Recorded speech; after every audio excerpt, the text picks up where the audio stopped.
The Evaluating Sources tutorial discusses general tips and guidelines for evaluation. This video focuses on specific tips for evaluating websites. These are not necessarily the only things you should look for when evaluating websites, but they will provide you with a solid place to begin. There's a lot of great information available on the web, and a lot of it is free.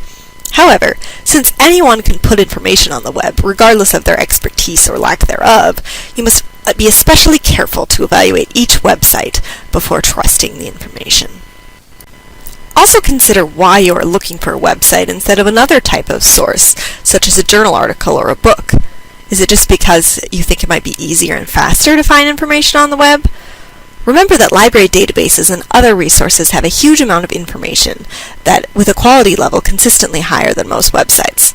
While you may find some quality websites with general information, for in-depth and detailed research, library resources are almost always the way to go.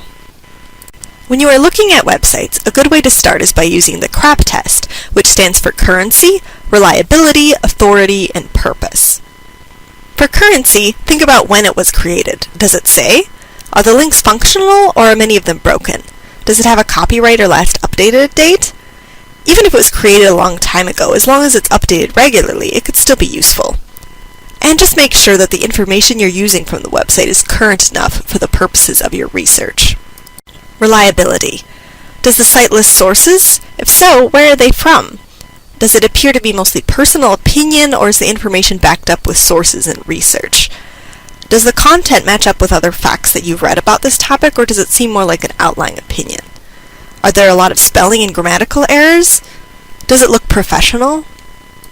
Does it seem unbiased and objective, or is it full of emotion and a lot of extreme statements? Many websites are created by individuals or groups with very strong opinions that they want to share, and they may not look at both sides of a situation.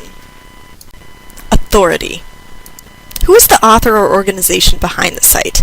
Be very cautious of any website that does not list an author.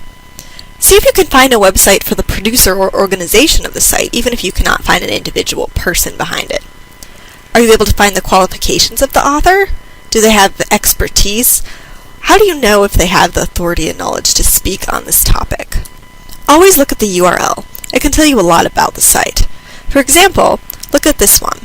It is quite lengthy, as web addresses often are, but if you look closely, you can trace it back to pbs.org. This will tell you that it's supported by the public broadcasting system. Also, always look for contact information and see if there's any way to contact an author or organization behind the website. Purpose.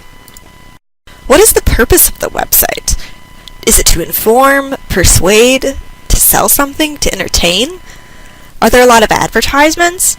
Does it include any sort of mission statement or About Us page, or anything that allows you to figure out what this purpose might be?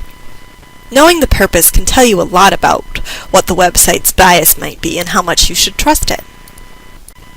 Is it from an organization that is on one side of the situation, or one that exists generally to inform the public?